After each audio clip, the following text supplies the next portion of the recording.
There were two reasons behind my decision to purchase a 350-pound Honda XR650L. Firstly, it was the cheapest running dual sport I could find on Craigslist that day, and secondly, I had to find out for myself what this bike was all about, because I'd seen a lot of polarized opinions, with some people saying the 650L is practically useless off-road, and others saying it's their favorite off-road bike ever. It's kinda hard to figure out what's actually going on there. So in this video, I'll share my take on the XR650L and add to all that confusion. The XR650L was released in the US in 1993 and has remained mechanically the same ever since, with only tiny insignificant updates, color changes, and bold new graphics year to year. So this thing has gone 2.5 decades on the same design. That's pretty much unheard of. So there must be something good about this bike if people keep buying enough of them to convince Honda to just keep pumping them out year after year. And if you ask me, it's the power plant on this thing that is a winner. The engine is a 644cc, 4-stroke, air-cooled, single overhead cam, 4-valve, dry sump, over square single cylinder with a 42mm CV carburetor and a wide ratio 5-speed transmission. And I just love the way this big single delivers power in the dirt. To be perfectly fair, the bike I'm running has already been uncorked, desmogged, and has an FMF muffler, so it's possibly a bit more peppy than a completely stock bike. But anyway, based on what I'd heard about this bike online, I was expecting totally lame power, garbage throttle response, and acceleration that would make a John Deere look fast. But that is not what I've experienced with this bike. It's definitely not super slow, definitely not fast either, but in terms of acceleration, it's a little quicker than both my XR250R and CRF250X, which means it's more than good enough for me, but it's a 650, and it's only about as fast as a 250 trail bike? So what's up with that? Well, besides weighing nearly 100 pounds more than my 250s, which we'll talk about later, the engine on the 650 is built with extremely conservative, usable power delivery in mind. And that's a good thing if you ask me. When first taking off on the 650L, it's apparent that there's an enormous rotating mass in that motor, producing a hefty flywheel effect. It can lug down to way low RPM and just keep chugging, even when hardly touching the throttle. Breaking open the throttle at low RPM, even right off idle or slightly below idle, reveals surprisingly decent throttle response. I have generally been disgusted by the lack of low RPM throttle response on other bikes equipped with a CV carb, but the XR650L has no such issue. It always barks to life, never bogs, and never feels like it doesn't have enough power at low RPM. Despite the ultra-heavy rotating mass, the single 650 slug has enough punch to make you feel every single power stroke. It never even gets close to feeling out of control though, because even revving freely, it does not climb RPMs quickly at all. So the low RPM running on this engine is just excellent. It puts up a mean fight against stalling, though I've still managed to kill it here and there. The throttle response isn't laggy, and it has a gutsy pull whenever you need it. Unfortunately, if you're running a 90% or greater off-road biased tire like I am, it is way easy to tear it up on the street, even when trying to accelerate super easy just to get to the trails. There's not even an attempt at a cush drive anywhere on this bike, not even a judder spring in the clutch. So on takeoffs and low RPM cruising, the rear tire bears the brunt from every 650cc power stroke. This also sucks for the splines on the countershaft. When I received this bike, it had 20,000 miles on the odometer, which had stopped working in 2004, and it showed a little bit of wear on the countershaft splines. 2 weeks of getting lugged around pretty hard in the desert later, and the countershaft spline wear was getting out of hand. So I had to throw on an XR650R sprocket to stop the spline wear, and that has worked so far. Moving on from the low RPM performance, the mid RPM performance is also perfectly healthy. The power ramps up just a bit transitioning from low to mid, and it does so in a cleanly and perfectly controllable fashion, and at peak power the bike will really get moving and can carry the front end just as well as my 250s can. It even chugs out a 0 to 60 mph time of 6.1 seconds, which is respectable for a factory dual sport and slightly faster than my 250s. But it is slow for such a large displacement bike. Personal opinion time, that doesn't really matter to me. It has good usability in the dirt, not straight line pavement acceleration, and I prefer that. And as far as the high RPM performance on the 650L goes, it's non-existent, literally.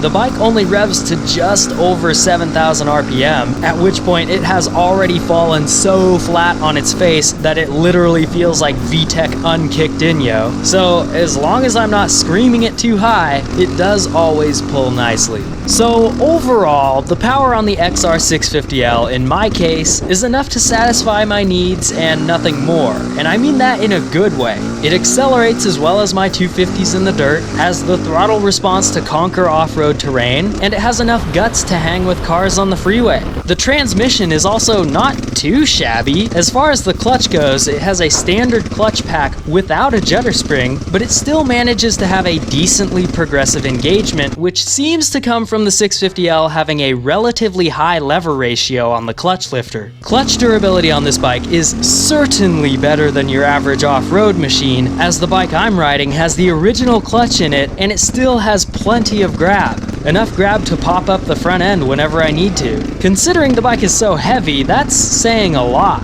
The clutch performance does change with heat buildup, fading out just a bit when it gets really hot, but not enough to become slippery and frustrating like on some bikes. But people who have a weak clutch finger might not like it so much. It doesn't have a super easy pull. Even with a brand new, lubricated, perfectly routed cable, I couldn't get the clutch pull to feel very light. But it's not too stiff for my clutch finger, and since the clutch grabs well enough, I can totally forgive a clutch pull that is slightly heavier compared to my other off-road bikes. Shifting this particular 650L is not super smooth. Compared to my 250X, where shifting only requires the slightest nudge of the shifter, shifting the 650L feels like trying to throw some heavy-duty industrial lever. Of course, that's an exaggeration, but it really is a big difference compared to a more modern dirt bike transmission. The 650L transmission has more slop to it, and you have to move that shift lever with some authority to get the next gear to engage. That's all relative to other off-road machines though. It's not like the 650L transmission is dysfunctional at all. It's fine. I've experienced dysfunctional transmissions before, and this is far from that. And the 650L doesn't need to be shifted around much when riding off-road anyway. The gear spread is super wide ratio in the first 3 gears, with an especially enormous throw between first and second gear, and since the bike can lug down to super low RPM, I generally find myself using second gear at the lowest, but mostly just staying third gear for an entire trail. At the most, I use it like a 3-speed transmission. Second gear for low-speed technical areas, third gear for most typical stuff, and fourth gear for the wide open stretches. Those 3 gears will take this bike from 0 miles per hour to 70 easily, and the torquey motor doesn't mind the spacing between those gears at all, so it works out. On the road, it cruises 65 pretty comfy in 5th gear without screaming, so no complaints from me when cruising on the road with this thing. So overall, as far as being able to lay down usable power at any off-road speed, I do like the engine package on the XR650L. I was not let down. In fact, I was pleasantly surprised by how well it works off-road. But I do see why some people say it sucks. It's a 650 that really only accelerates as fast or slightly faster than a 250 trail bike. Some people probably see the big 650 number and think, ooh, that's gonna slay all the 450s for sure. Unfortunately, that's pretty far from how it actually performs. So that's probably where most people's disappointment comes from. And how about fuel efficiency and reliability? As far as fuel efficiency goes, it's both impressive and disappointing. The impressive part is that when shredding this thing as wildly as I can in the desert, it achieves 23 miles per gallon. That beats out my CRF250X by just a bit, and that's impressive given that this bike weighs so much and has such a large displacement. So with the stock 2.8 gallon fuel tank, the XR650L can run at desert race pace for 64 miles. That's totally acceptable for a stock bike.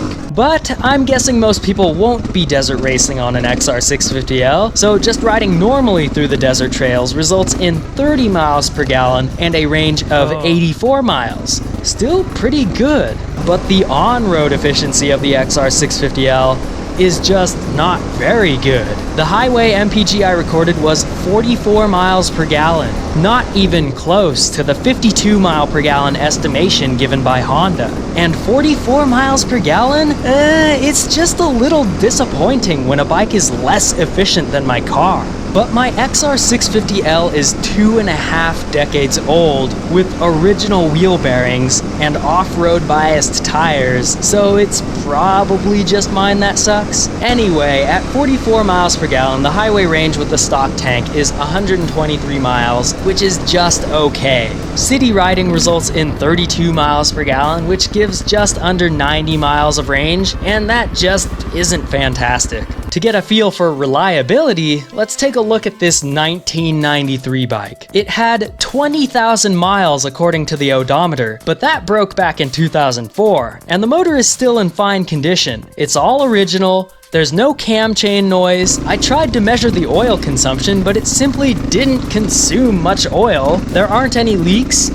though the stator side cover did get busted in at one point, and the valve clearances have never required an adjustment. The only area of concern is the wear on the countershaft splines, which was taken care of with an XR650R sprocket. To be over 2 decades old and have 20,000 plus miles and still be almost perfect is at least not bad for a single-cylinder dual sport. And in case you're wondering, this 650L lived its life filled with low-cost diesel motor oil, and since it survived so long on that in the hands of the previous owner, I've been continuing his experiment. Seems to be working fine to me. And while we're on the topic of motor oil, the 650L does use a dry sump system, employing the front down tube of the frame as an oil reservoir. The oil capacity is about 2 liters, which is plenty for a single-cylinder engine, and it's nice to have that much and not have to check the oil level all the time like on some bikes. Just note that before checking the oil level using the dipstick at the top of the frame, the bike has to be run for several minutes to get the oil pumped up out of the crankcase, otherwise the dipstick will come up completely dry. But enough about the engine, time to go over the suspension, brakes, and handling. So the XR650L is way heavy, fairly tall, and has a high center of gravity. Everyone knows that. But for some reason, before I purchased it, I was thinking it would still feel fine off-road and it would just be a bit slower to maneuver than the lighter bikes.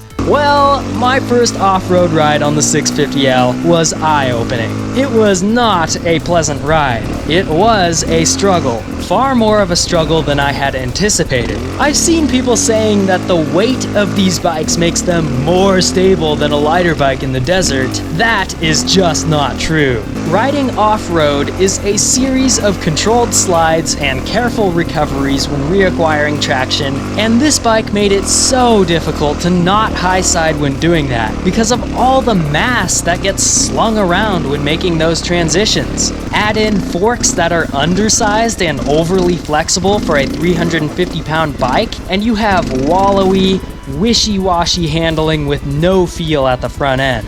It was actually pretty sketchy on that first ride. I was becoming afraid of this XR650L and thought maybe I should just get rid of it before it got rid of me. But then something happened. The battery box, by the force of its own ridiculous weight, broke off within an hour of bouncing around in the desert. This presented a great opportunity to switch to a small lithium battery and ditch the battery box entirely, so that's what I did. The swap dropped around 8 pounds from the bike, but based on the sketchy ride I had just endured, I didn't think 8 pounds of weight reduction would be enough. So I started removing everything I could until I had removed 18 pounds from the bike. 18 pounds of weight reduction plus several days of practicing riding the still heavy 650L was enough to get me comfortable on the bike. So for the rest of this review, I'll be discussing a bike that is significantly lighter than a standard XR650L, because the full weight XR650L was pretty much just a no-go in my book.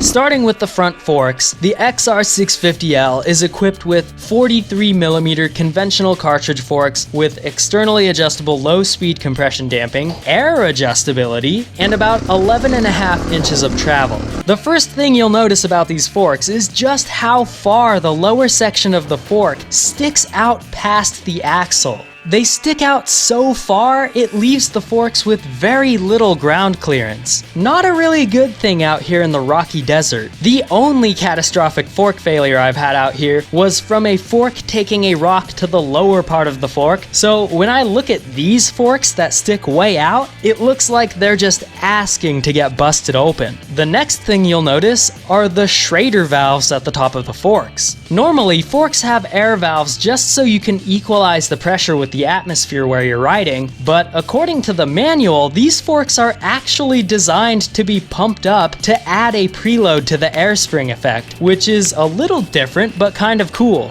And how well do the forks work? Well, they're a lot more flimsy than I think they should be, but that's just me. Other people might not mind. It's not a deal breaker, I'm just not a big fan of the vague feeling and lack of feedback on this front end, but I can deal with that. In every other way, they seem pretty decent. The compression damping isn't harsh at all, allowing for a smooth action over most rough square edge hits. They float really well through rocky sections. 11.5 inches of travel is a lot for conventional forks, and they don't bottom much, at least not with my 140 pounds of weight on there. And when they do bottom, the rebound afterward is controlled just like you'd expect from a decent cartridge fork. So the forks are decent. They're not going to be able to go skimming through desert whoops like it's a race machine, but they're not unbearably bad either. They definitely get the off-road job done. The front brake of the 650L has a disc that is slightly larger in diameter than other full-size XR bikes, and it really needs that increase in diameter to help slow down all that weight. It's good enough and feels fine until it's time for straight line maximum braking. It could use a little more grab in that situation.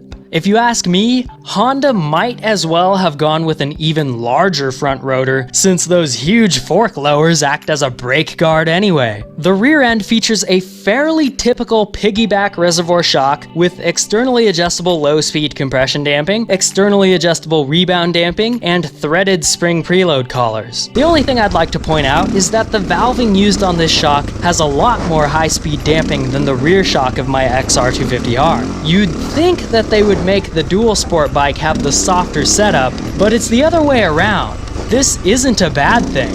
If anything, it's a win for the XR650L because the shock doesn't blow through and bottom out so easily. The XR650L shock is actually what I wish my XR250R shock felt like. Smooth and easy going on low speed compression damping, but just enough high speed damping to keep it from blowing through all the time. And the rear brake is a typical single piston caliper on a 220mm disc, just like the rest of Honda's full-size XR lineup. It works fine, but it's not nearly as aggressive as the rear brakes you'll find on modern bikes, and I'd bet that most people wouldn't want it to be more aggressive anyway. And of course, a steel frame ties it all together. This frame is quite a bit more beefy than the frame of my XR250R, and it's more than just enough to handle the extra weight, it's beefy enough to feel noticeably more rigid off-road. It's not harsh or anything, but hopping onto the XR250R definitely makes me realize how much flimsier the frame is on that bike. So how's the overall handling of the XR650L? Well,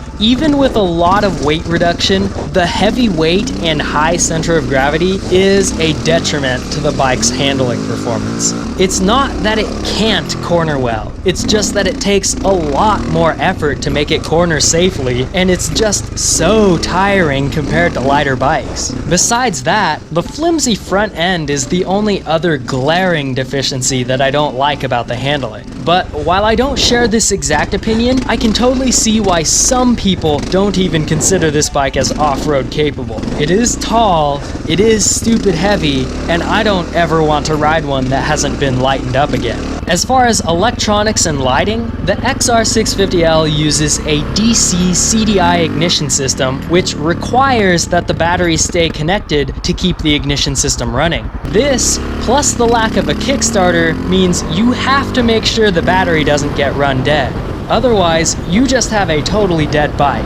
Luckily, the stator output is rated at 180 watts at 5,000 RPM. That is definitely a healthy amount by off-road standards, so I wouldn't hesitate to run a few accessories or some extra lighting. If somehow someone needed more than 180 watts of stator output, they could even upgrade to a Honda VT700 or VT750 stator, a direct bolt-in which ups the output to 330 watts, and that's just crazy overkill, but the option is there. Another note about the DC CDI ignition system is that the plug-in CDI controller boxes for this bike are not very reliable. I have two CDI boxes for my bike. The original one, which cuts out and then needs to be thrown on the ground to get it going again, and a newer one which works fine. It's such a shame that the reliable motor is somewhat prone to cutting out because of poorly made CDI boxes, but at least it is always an easy fix whenever one craps out. As far as the lighting, well, it's tough to judge since the previous owner lost all of it except for the headlight and front blinkers. But the headlight works well, just like you'd imagine given how freaking massive it is. The brightness isn't very intense on low or high beam, but the high beam has a nice, clean, and usable pattern with plenty of throw, making it actually good enough to go for a little off-road night ride. Price versus performance. So XR650Ls have been around for a long time now, but they've been the same bike the entire time. So you can get a used one from the 90s and save thousands compared to a new one. This one cost me a total of $1,600 US after spending on parts to set it up so it felt good to me. That's a pretty good price for a bike. But based on performance, should this XR650L even be worth $1,600? I measured the XR650L's performance a couple times on the same desert course that I measure all my other bikes on to see how it compared. As it would turn out, my XR650L, XR250R, and CRF250X all consistently fall within 2.8% of each other in overall performance, which is fairly close, but the prices vary by over 100%, which is not close at all.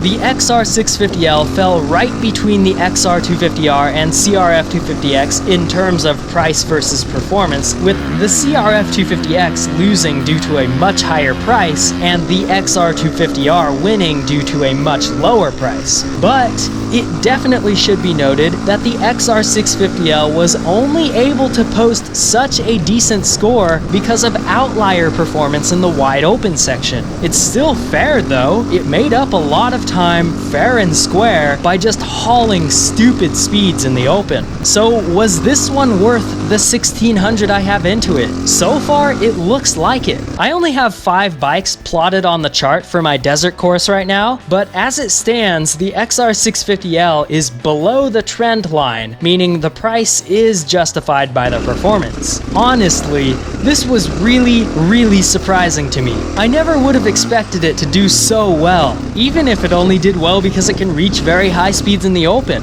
When actually riding it, it just doesn't feel like a fast machine. It doesn't feel like it wants to go contend with other machines in a performance comparison or a race. But apparently at my skill level, it has a chance at doing well. So who would the XR650L be good for? And for what type of riding? Well, first of all, I'm just going to say I'd probably be dead already if this was my beginner bike. It does not seem like a good idea for a beginner to me. It's just so heavy and tiring. I would have probably hated riding if I started on this bike, but there are many people who started out on this bike and survived. those people are now heroes to me, because holy crap, this thing is just not very easy to ride. Second, I'm about 5'10", and I don't think I'd want this bike if I were more than an inch shorter than that. The previous owner was a tall, strong man, very much unlike myself, and even that guy, after a few decades, finally had enough of how big and heavy the 650L was, which is why he was stoked when I took it off his hands. So it's